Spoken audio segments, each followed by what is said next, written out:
Sejam bem-vindos ao nosso primeiro programa Encontro com Sucesso. E é com imensa satisfação que começamos esse programa, onde conversaremos com especialistas de diversas áreas sobre temas relevantes do cotidiano. E para começar o Encontro com Sucesso, vamos falar sobre saúde. E quem está conosco hoje é responsável por diagnosticar e tratar doenças relacionadas ao hormônio e o metabolismo. O endocrinologista cuida de doenças prevalentes e também de doenças raras. E hoje iremos saber um pouco mais sobre diabetes e colesterol, que são doenças que estão e afetam milhares de pessoas em todo o mundo. Sendo assim, convidamos a doutora Cláudia Tess, que falará sobre os tipos, os cuidados, as prevenções, o controle e questões específicas sobre crianças e adolescentes. Seja bem-vinda, doutora Cláudia.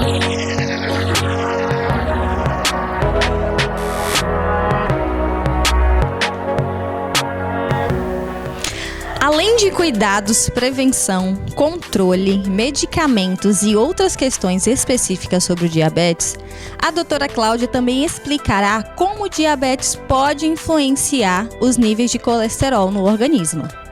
Ela discutirá as interações entre diabetes e colesterol, os efeitos do colesterol elevado em pacientes com diabetes, bem como estratégias para melhorar o perfil lipídico e proteger a saúde cardiovascular. Como o Dia Mundial da Saúde pode servir como um momento crucial para aumentar a conscientização sobre o diabetes e ressaltar a importância de um controle adequado? Então, a gente sabe que as doenças cardiovasculares, elas respondem, por o grande número de mortalidade no mundo.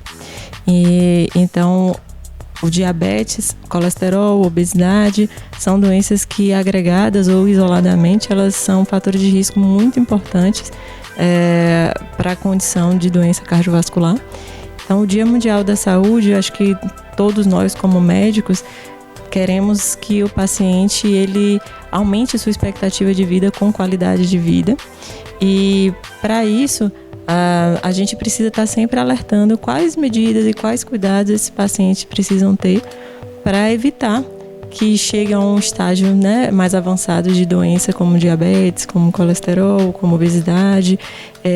Não só como tratar, especificamente, mas como prevenir, do ponto de vista de mudanças estratégicas no estilo de vida, em relação à alimentação, em relação à atividade física. Então, o Dia Mundial da Saúde é para a gente ter como um alerta e puxar esses pacientes nossos, principalmente em consultório, para que eles entendam que a prevenção muitas vezes é muito mais importante do que a gente trabalhar com medicamentos específicos. Entender as diferenças de diabetes tipo 1 e 2 é importantíssimo para saber o tratamento que será feito, certo? Esclareça as principais diferenças entre 1 e o 2. Então, o diabetes tipo 1 é aquele diabetes que começa na infância, geralmente, ou na adolescência, é responsável por uma falência pancreática de imediato. Então, esse paciente ele precisa de insulina ao diagnóstico. Enquanto que o diabetes tipo 2 é um diabetes mais indolente, ele começa com níveis de glicose mais levemente alterados e com o tempo ele vai progredindo, se não houver nenhuma estratégia de cuidado, pode evoluir com sintomas abruptos em uma fase mais tardia, assim como o diabetes tipo 1, mas a tendência é de aparecer numa idade mais avançada por fatores de risco que não foram cuidados, não foram tratados, como uma questão do sedentarismo, como uma questão de uma ingesta alimentar inadequada. Então, é basicamente isso. O diabetes tipo 1 é uma necessidade imediata de uso de insulina, enquanto que o diabetes tipo 2, aquele paciente tem ele ainda produz insulina, mas ele tem uma resistência de ação dessa insulina. Então, a gente ainda pode, do ponto de vista medicamentoso, que não seja insulina, ajudar esse paciente. Se é que você pode falar, quais são os medicamentos mais usados no tratamento de diabetes? O tratamento do diabetes tem uma grande variedade, né, de medicamentos. Então a gente tem medicamentos aí há mais de 100 anos no mercado, como é o caso, né, da metformina e da insulina. Mas a gente tem medicamentos muito mais novos, com mecanismos de ação muito mais benéficos do ponto de vista cardiovascular. Acho que os queridinhos do momento são os mais falados, são os análogos do GLP-1, que são aqueles da caneta, né, das canetas que têm sido muito usadas no ponto de vista do emagrecimento também.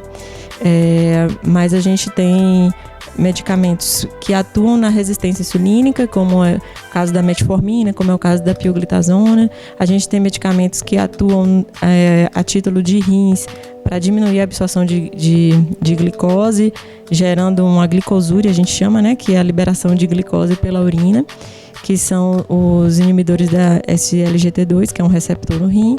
A gente tem esses análogos do GLP-1, que são essa questão das canetas, que elas atuam estimulando de uma forma inteligente, né, o pâncreas a produzir insulina naquele momento que o paciente realmente precisa. E ele dá uma sensação de saciedade, por isso leva ao emagrecimento, né? Então, são drogas mais recentes e que o FDA, né, que é tipo uma Anvisa americana, exigiu que tivesse estudos a partir de 2008, estudos de cunho cardiovascular, para saber se a medicação realmente era segura. E esses estudos foram demonstrando que, além de ser seguras essas medicações mais novas para o diabetes, elas ainda eram cardioprotetoras. Então, assim, realmente foi um ganho absurdo, né, com essas novas modalidades de medicamento, apesar de ainda não ser tão acessível assim à população geral, mas a gente tem assistido investimentos mesmo assim do governo para poder ir inserindo pouco a pouco nessas medicações para a população do SUS também. Por favor, gente, não tome medicação sem prescrição médica. Exatamente. Como é muito grande a variedade de medicamentos, a gente tem que avaliar muitos pormenores dos pacientes, né? Então, tem paciente que é obeso, que precisa de uma medicação que ajude mais a perder peso. Tem paciente que tem um risco maior de hipoglicemia, como é a questão do idoso. Então, a gente tem que priorizar aqueles medicamentos que não causam hipoglicemia. A gente tem pacientes que têm uma dificuldade em relação a custo, então a gente tem que trabalhar o custo-benefício da medicação naquele momento, porque não adianta a gente também prescrever uma medicação e o paciente não ter condição nenhuma de usar, né? Ou usar um mês e no outro mês não usar. Então tem muitos detalhes que a gente precisa realmente ser sob supervisão médica, né? Toda e qualquer medicação. Quando alguém quer fazer um emagrecimento, por exemplo, procura às vezes um nutricionista. Nesse caso seria recomendado procurar um endocrinologista? Exatamente. O acompanhamento da obesidade é um acompanhamento multidisciplinar. Então, a gente necessita do médico, a gente necessita do nutricionista e a gente muitas vezes precisa associar, né, junto um psicólogo e também um educador físico, né? O processo é multidisciplinar. A obesidade é uma doença multifatorial. Ela não é uma causa única e específica, né? Existem uma série de envolvimentos do ponto de vista genético e do ponto de vista comportamental que a gente precisa trabalhar em conjunto para ajudar esse paciente. Sabemos que o exercício físico ele é fundamental em diversas situações, tanto para a saúde como bem-estar. Como seria a prática regular de quem tem diabetes para fazer atividade física? Tem alguma atividade que seria recomendada assim, pelo endócrino? Então, né, o diabetes, a gente tem que ter alguns cuidados na prescrição da atividade física, principalmente assim, o tempo que esse paciente já tem diabetes, as complicações que ele já apresenta. Então, assim, pacientes com muito alto risco cardiovascular, pacientes que já têm mais de 10 anos de doença, pacientes que têm neuropatia diabética, então ele tem uma alteração de sensibilidade nos pés. Então, esses pacientes, eles precisam ser avaliados e ter uma recomendação de atividade física bem dirigida para ele. Então, um paciente que tem uma neuropatia, tem uma alteração de sensibilidade, a gente pedir para ele caminhar ou para ele fazer corrida, a gente pode estar submetendo ele a um risco ali de fazer uma lesão maior no pé. Ou um paciente que já tem muito tempo de doença e já tem uma idade mais avançada e nunca fez uma avaliação cardiológica, a gente pedir para que faça atividade física. Mesmo sabendo dos benefícios, a gente sabe que pode estar inserindo ali um risco imediato, né? Então, mas sem sombra de dúvidas, a atividade física é sempre recomendada para esses pacientes, porque a gente sabe que muda a história natural da doença. atividade física ajuda como sensibilizador à ação da insulina, né? Então ajuda no tratamento e também no segmento desse paciente.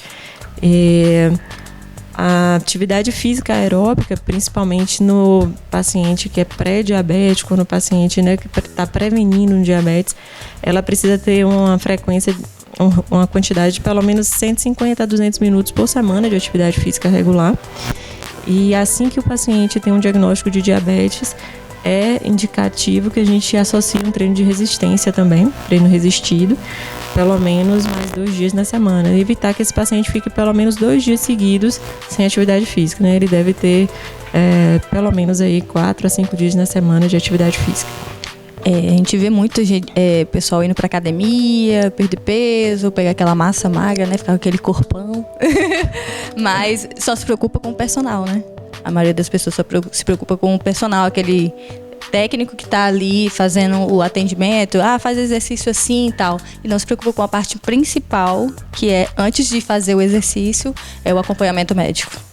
Muita gente, inclusive, não sabe que tem um problema de saúde como diabetes, né? Então, o que os estudos mostram é que pelo menos 50% dos pacientes que são diabéticos não sabem que são.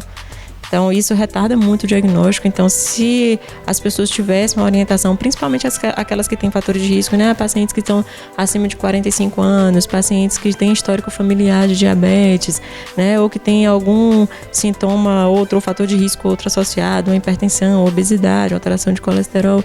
Esses pacientes, antes de fazer atividade física, deveriam realmente fazer uma abordagem laboratorial para saber se tem ou não tem um pré-diabetes ou um diabetes instalado, né? E criar planejamentos, né, estratégicos de atividade física mesmo para cada biotipo de paciente, né? Então, é muito interessante mesmo. Uma pessoa que tem diabetes e vai na academia sem um acompanhamento médico, ele fazer aquele exercício lá, por exemplo, uma pessoa obesa, diabética, quer fazer o exercício ali na academia, não procurou o atendimento de um endócrino, um nutricionista, um médico cardio, né? Ele fazendo exercício lá, ele pode ver que não esteja fazendo efeito. Tem alguma coisa a ver? O fato dele não ter procurado o endócrino, por exemplo? Na verdade, assim, é como eu falei, né? Precisa ter estratégia mesmo de atendimento. A gente costuma dizer assim, que no processo de emagrecimento, a gente vê o paciente perder peso sem fazer atividade física. Mas a gente não vê o paciente perder peso sem fazer a dieta, sem fazer a mudança de estilo de vida. É lógico que a gente sempre associa exercício, porque principalmente para a manutenção do peso perdido, o exercício é fundamental.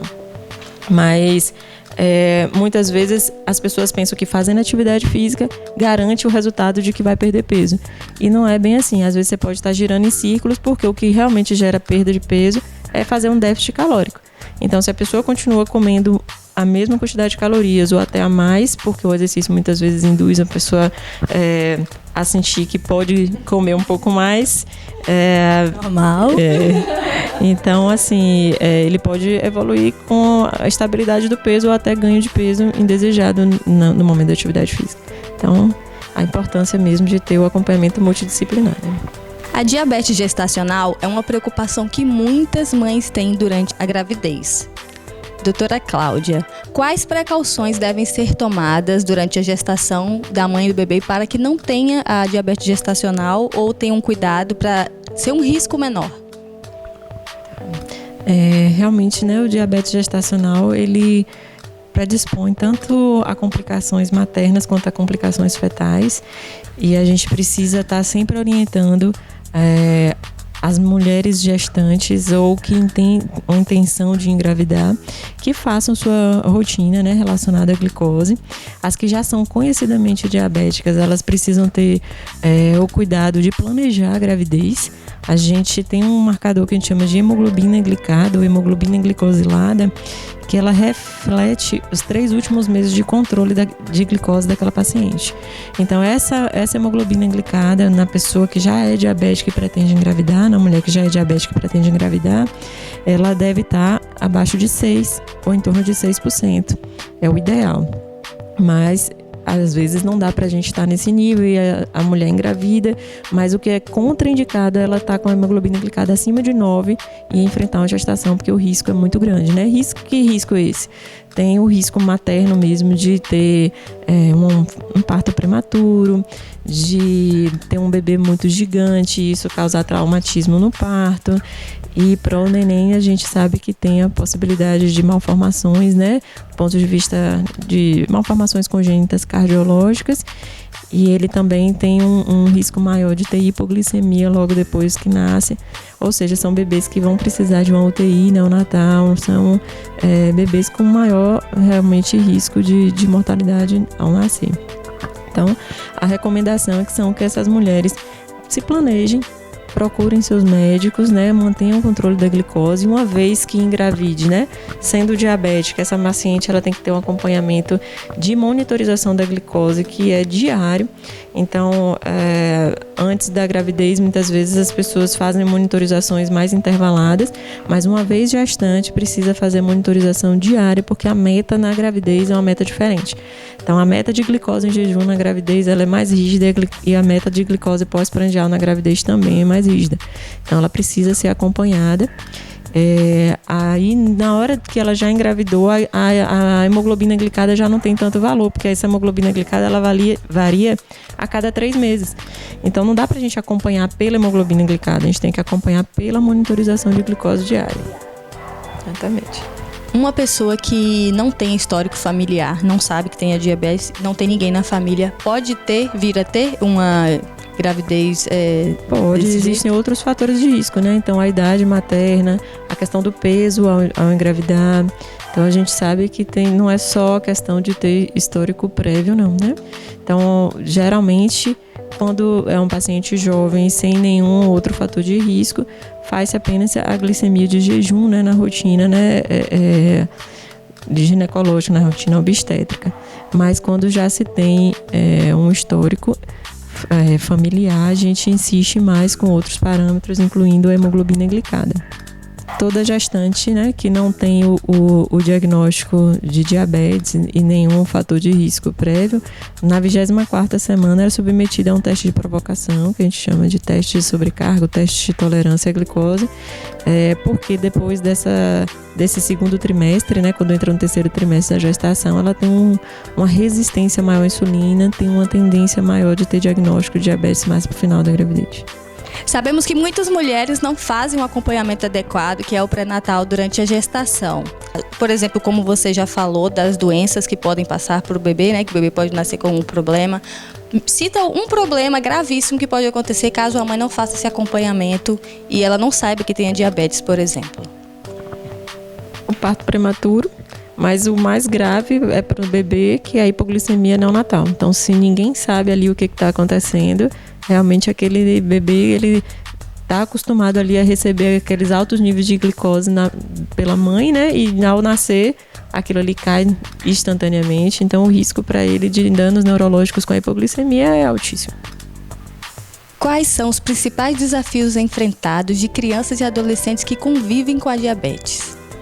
O desafio maior das crianças, no meu ponto de vista, é a questão de a gente não ter muito previsibilidade, né? A criança é muito imprevisível, então ela pode estar bem para comer aquele dia ou não, ela pode estar mais ativa aquele dia ou não, ela pode ter tido alterações do sono, e tudo isso a gente sabe que influencia na glicose.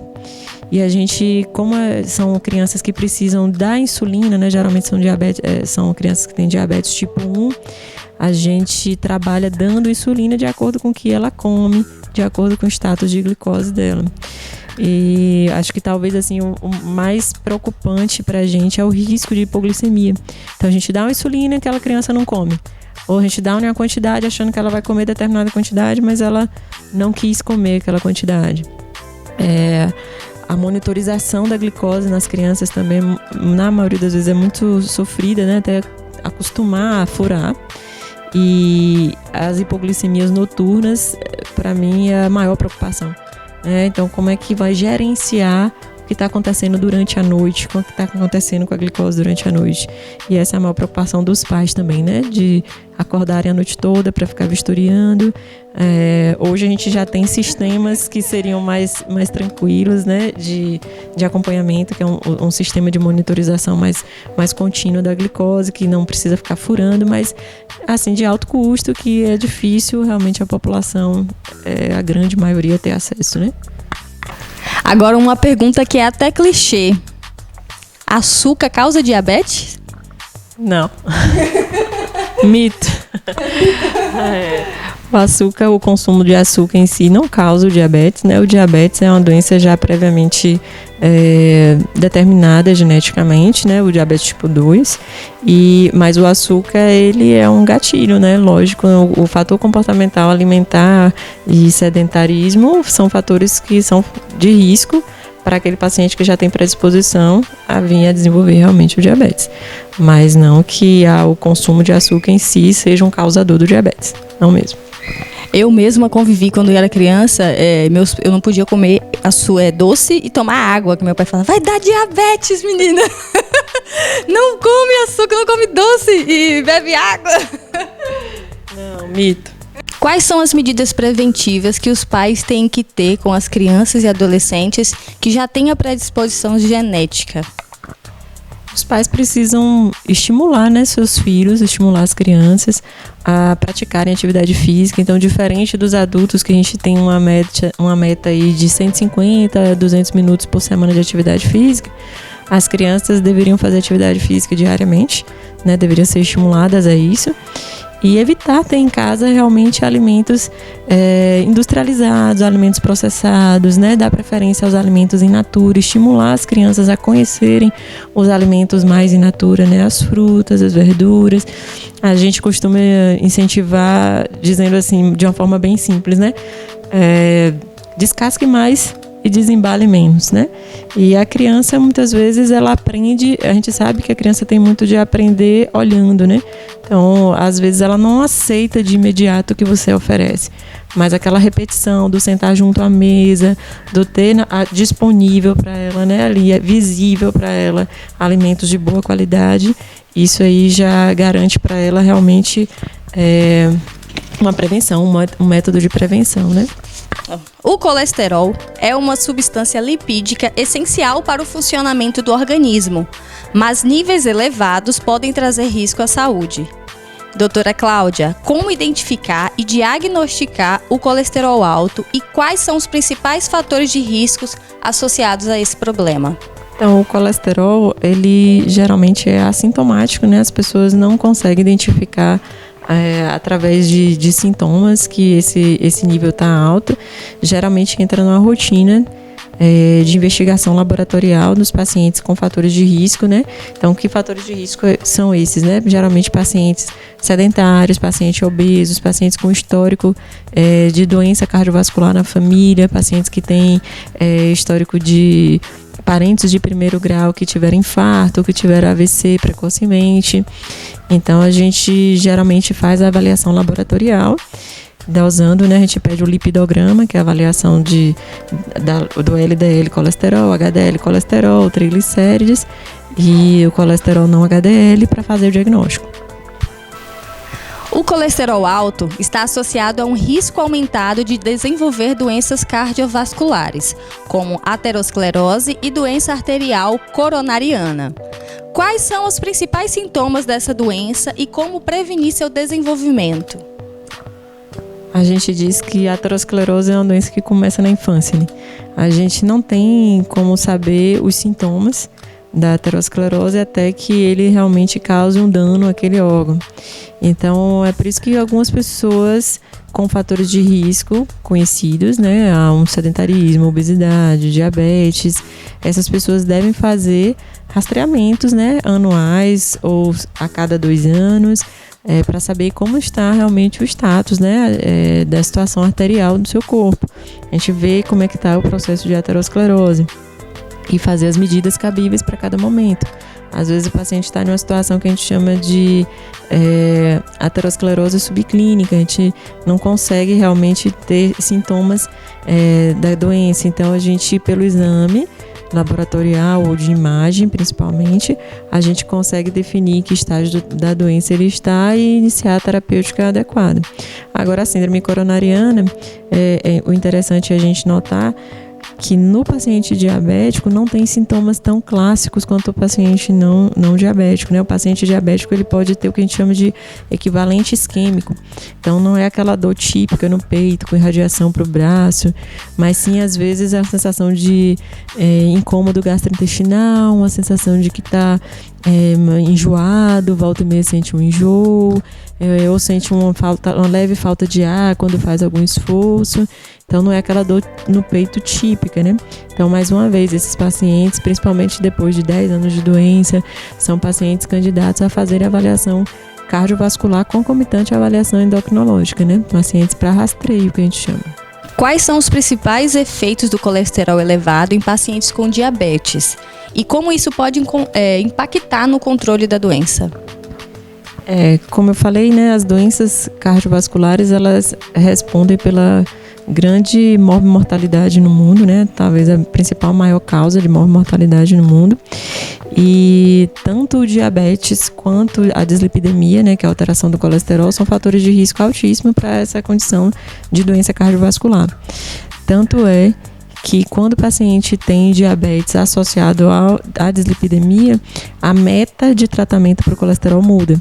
Então, a gente, quando trata o colesterol alto, a gente trata baseado no fator de risco daquele paciente. Então, se é um paciente que tem baixo risco, a gente tem uma meta. Se é um paciente de risco intermediário, a gente tem outra meta de colesterol. Mas quando é um paciente de alto risco, ou um paciente de muito alto risco, a meta é cada vez mais rígida. Então, quando a gente tem diabetes, a gente já entende que esse paciente tem risco cardiovascular intermediário. Então, a meta de colesterol já é um colesterol ruim abaixo de 100. Enquanto que numa população geral, numa população que não tem outro fator de risco, como diabetes, a gente tem uma meta de colesterol ruim em torno de 130. Então, a meta vai variar de acordo com os fatores de risco do paciente. Cada caso será um valor específico. Qual a diferença do colesterol bom e o colesterol ruim? O colesterol bom, o nome já até denuncia, né? O HDL colesterol é aquele colesterol que, grosseiramente falando, ele faz a limpeza, né? Ele tira de circulação o colesterol ruim. Enquanto que o colesterol ruim é aquele que é responsável pela formação das placas, né? Das tão temidas placas de gordura pelo corpo, que a gente chama que é o processo de aterosclerose.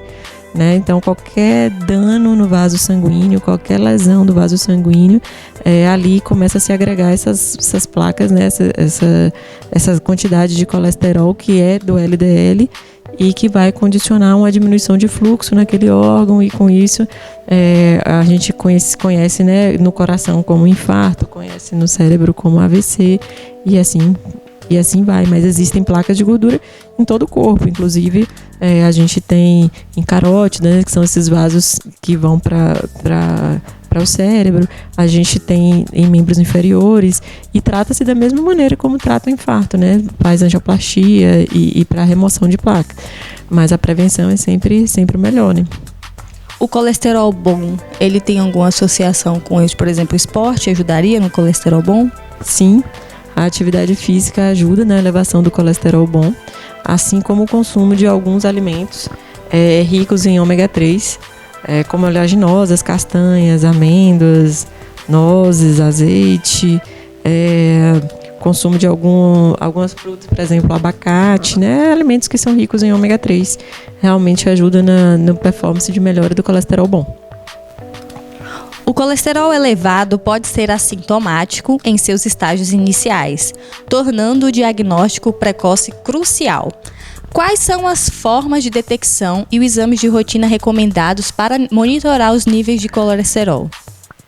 A forma de detecção realmente é análise laboratorial, né, coleta de sangue, e a gente faz a determinação do que a gente chama de lipidograma, que é nada mais do que o colesterol total e suas frações, sendo elas LDL, HDL e o não HDL os mais importantes para a gente conduzir o tratamento do paciente, né? LDL, colesterol e não HDL é a nossa preocupação primordial, mas considerar um HDL, que é o colesterol bom, acima de 50 ou acima de 60 é um fator cardioprotetor também muito bem-vindo. A doutora Cláudia tem vasta experiência em cuidar de pacientes com diabetes. Como o diabetes pode afetar os níveis de colesterol e quais são as implicações para a saúde desses pacientes? Na verdade, o diabetes, ele em si não altera o nível de colesterol. Mas a gente sabe que o excesso, por exemplo, de glicose circulante no sangue, ele pode ter uma transformação aí para um nível de colesterol que a gente chama de triglicérides.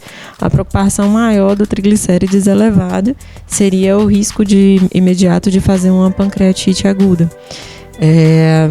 Mas não tem uma interferência entre o diabetes causar uma dislipidemia, uma alteração de colesterol ruim, mas sim de coexistência. As estatinas são um grupo comum de medicamentos usados para tratar o colesterol alto.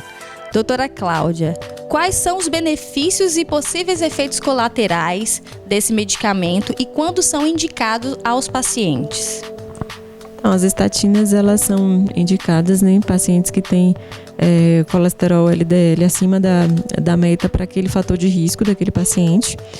E são drogas extremamente seguras, drogas que já demonstraram por diversos estudos diferentes a segurança cardiovascular e o benefício cardiovascular. Então a gente fala assim que as estatinas mudaram realmente, né, o cenário de mortalidade cardiovascular dos pacientes e tem pouquíssimos efeitos colaterais. O mais citado, mais conhecido é realmente a mialgia, que acontece em a minoria dos pacientes. A gente tem pacientes que queixam de lesões de dor muscular, principalmente membros inferiores, que podem vir ou não associados a uma alteração de enzimas no exame laboratorial, que é a enzima que a gente conhece como CPK, mas que na maioria das vezes a gente consegue contornar ajustando dose ou mudando a categoria da estatina, ou até mesmo estimulando o paciente a aumentar a hidratação. Tá? Então, se tem drogas que têm um benefício e nível de evidência 1A, são as estatinas. Então, a gente deve sempre usar naqueles pacientes com conhecidos fatores de risco e que tem LDL e colesterol fora da meta para esse risco. A alimentação desempenha um papel importante tanto no diabetes quanto no controle do colesterol. Quais são as melhores escolhas alimentares para os pacientes que precisam cuidar de ambas as condições? Sem sombra de dúvida, para não ter risco de errar, o alimento in natura, né? Então, aquele alimento que não sofreu transformação, então aquele alimento que não foi processado, aquele alimento que não foi ultraprocessado, aquele alimento que não está em prateleira, que não está em saco, que não está em lata. Geralmente são os melhores alimentos, né? A gente fala muito na dieta mediterrânea, que a gente se baseia, né, em alimentos mais ricos em frutas, ricos em vegetais, ricos em oleaginosas. Então, são os alimentos preferíveis, né? E maltando aquela recomendação, né? Aquele alimento que a gente não precisa desembalar, mas aquele alimento que a gente descasca, que a gente corta, que a gente cozinha, são os melhores alimentos. Tem outra questão que a gente costuma dizer também, evita comer alimento de mão, né? Então, aquele alimento que você tem que comer com a mão é um alimento que geralmente tem uma quantidade inserida ali calórica e de carboidrato geralmente maior. Quais são os fatores de riscos compartilhados entre diabetes e colesterol elevado? E como abordar esses fatores de forma preventiva?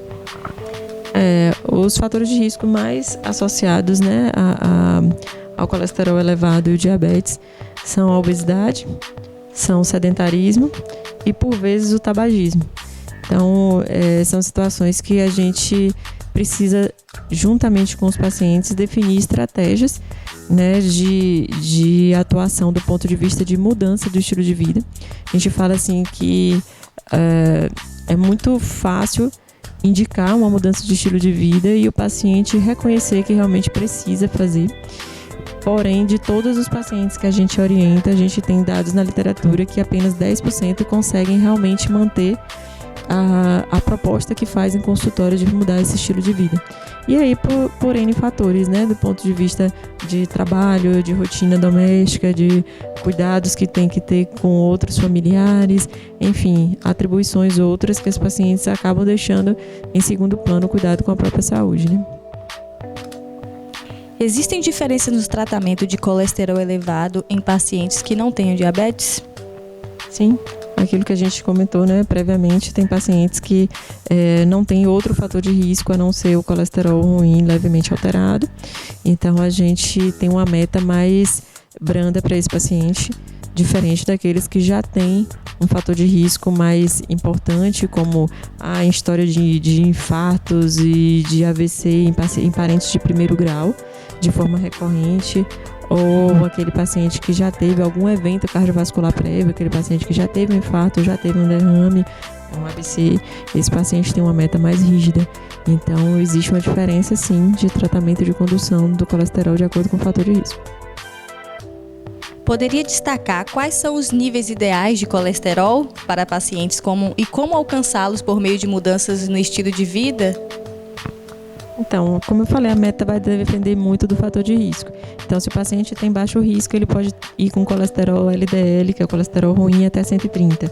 Se ele é um paciente que tem risco intermediário, como é o caso de um paciente que já tem diabetes, por exemplo, ele já tem que ter um colesterol ruim abaixo de 100.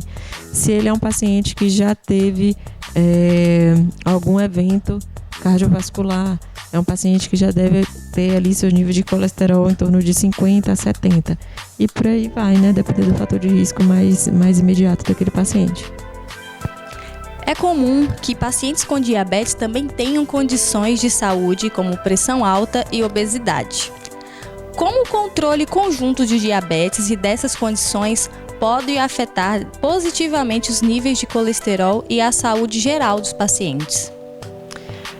O controle da obesidade realmente foi assim, algo que se mostrou muito positivo nos últimos anos com essas novas medicações. Na verdade, a gente tem uma classe de medicações chamada análogos de GLP-1, que são as medicações conhecidas como as canetas emagrecedoras, e que elas abriram um leque de opções de estudo relacionado tanto à obesidade quanto ao diabetes, porque inicialmente foram medicações desenvolvidas para tratar o diabetes, e o efeito foi tão importante no peso que elas passaram a ser estudadas também para o tratamento específico da obesidade, com resultados fantásticos de redução de peso, mantendo um perfil de segurança cardiovascular. E essa redução do peso, o que os estudos foram mostrando? Que diferenciava a evolução do paciente diabético. Então, o que a gente encarava antes, que uma vez pré-diabético sempre evoluirá para o diabetes, hoje a gente já vê que perdas expressivas com medicações como essa, como perdas em torno de 10% a 15%, você pode mudar esse cenário a ponto do paciente não ter essa evolução para o diabetes especificamente. Então, assim, realmente gerenciar os fatores de risco muda a história natural da doença do diabetes, né? Então, monitorizar a questão da pressão, gerenciar o peso, pedir ao paciente que cesse o tabagismo, ajudar ele nesse processo de cessar o tabagismo, reduzir o alcoolismo, né, ou cessar o alcoolismo, são medidas que conjuntamente alteram não só o controle da glicose, como realmente agrega para esse paciente anos de vida com qualidade, né? Doutora Cláudia, desde já eu já quero te agradecer por ter compartilhado seu conhecimento conosco.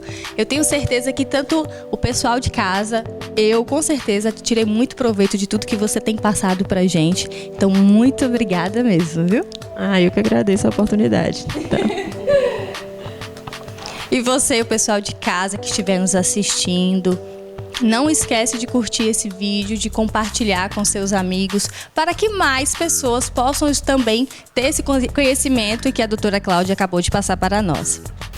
O programa Encontro com Sucesso é uma realização da Voucher Audiovisual Produtora. Obrigada a todos vocês que estão nos assistindo. E no próximo programa, nós vamos conversar com a odontóloga Kátia Gali, que falará sobre os cuidados dentários. Então não deixe de nos seguir e compartilhar esse vídeo também para que mais pessoas possam ter esse conhecimento. Muito obrigada e tchau, tchau, vizinhos!